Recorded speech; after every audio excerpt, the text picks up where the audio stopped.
Hello, what is up? I'm going to be teaching you a few steps on how to achieve a kick like this. Maybe it's not the best example, but it sounds a bit nice. It's a good starting point if you want to make like more interesting kicks, like more unique kicks. It's kind of dirty, needs a bit more cueing now that I hear it after some months, but yeah, you might find this useful. Um, just make sure I'm recording. Okay.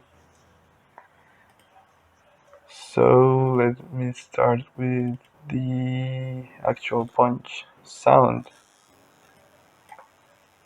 I used mostly samples, layers from other kicks, snare layers, reverses, uh, reverse sounds like this one to add texture. But yeah, let me start with the clean punch. So okay, it's this one. It has a volume automation, so you don't hear the tail. It's basically a silent one, making it's a sine layer with a pitch automation just to get the initial pitch down effect. As you can see, it's processed. It's EQ. Okay, let me just loop it.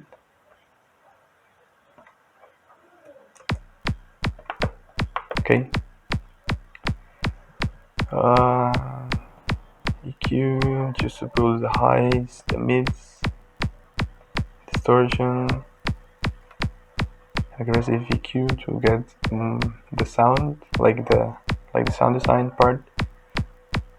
Corrective EQ, very important.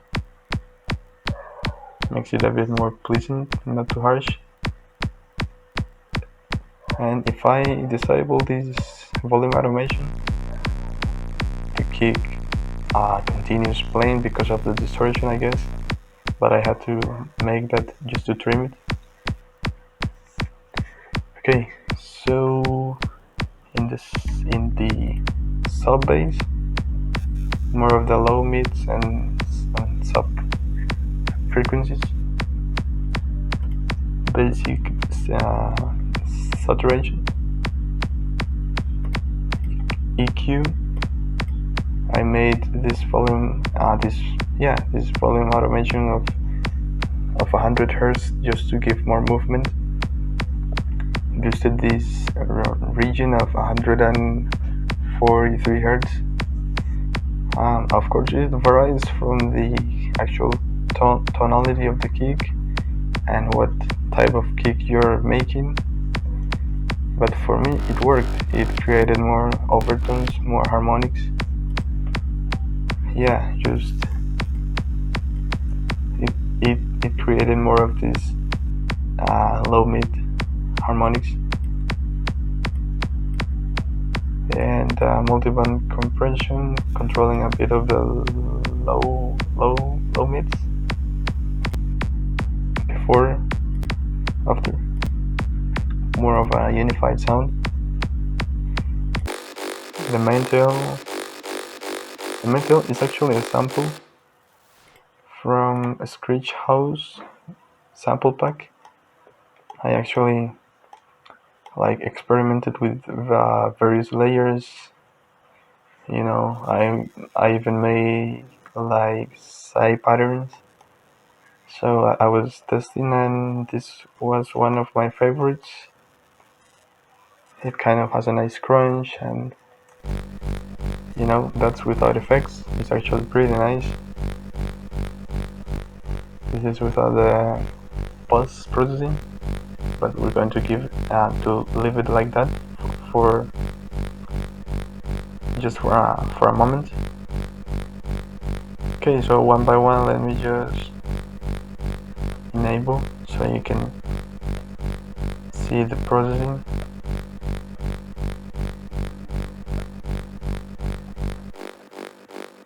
Okay, so cut the lows to avoid fighting with the sub.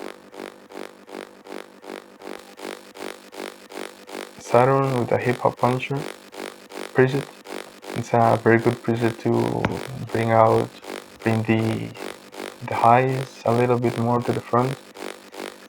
This preset is actually commonly used in hardstyle leads, just to give the sounds more character.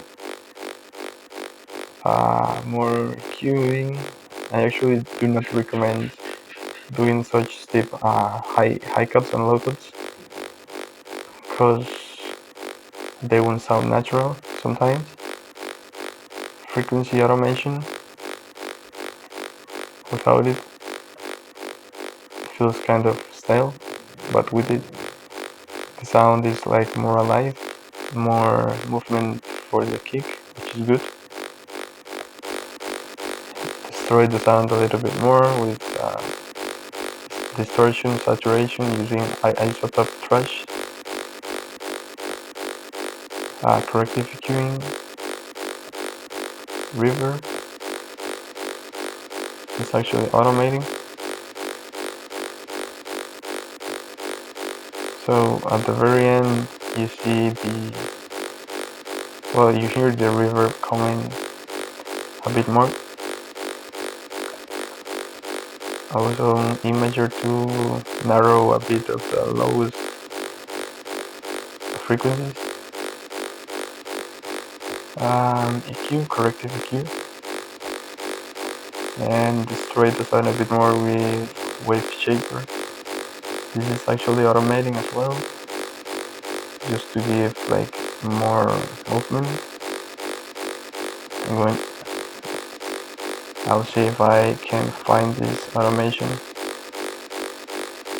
just for you to hear the difference with and without. Okay, just a moment. Okay.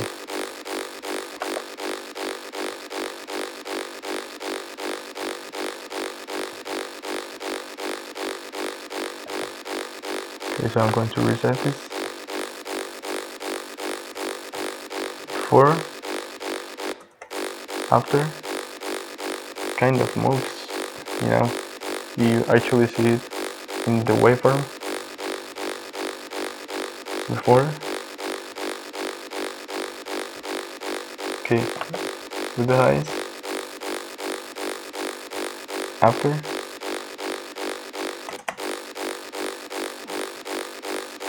so yeah, experiment with frequency automations, volume automations, saturation, distortion, reverb. It's all about achieving a good character, a good movement, and different textures, And so I added like snares, white noise to complement the main layers more, characters from other kick layers, just to fill up more the frequency spectrum. This one is super important, it's just to give a more aggressive sound in the high end. Before, after. Yeah, that actually makes it a bit more interesting. So without the post processing,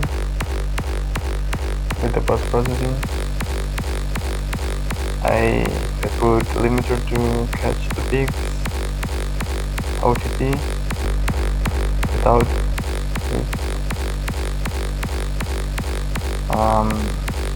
let me explain a bit more of the OTT part. I reduce a bit of the highs there, increase a bit of the mids, and I'm actually I'm actually like surprised because I didn't use the upward mode in the OTT. I use the downward compression just to glue more the sound. These subtle automations are very important in my opinion.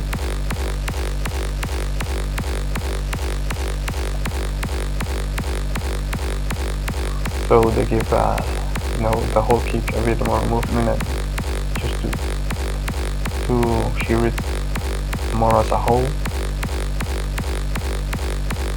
Saturation, distortion, again saturation, distortion, and that's about it. So hope you enjoyed this tutorial. Okay, let me just mute a little bit of the secret layers. Just kidding, they aren't a secret, just sounds that complement the main ones. Some characters, layers, white noise.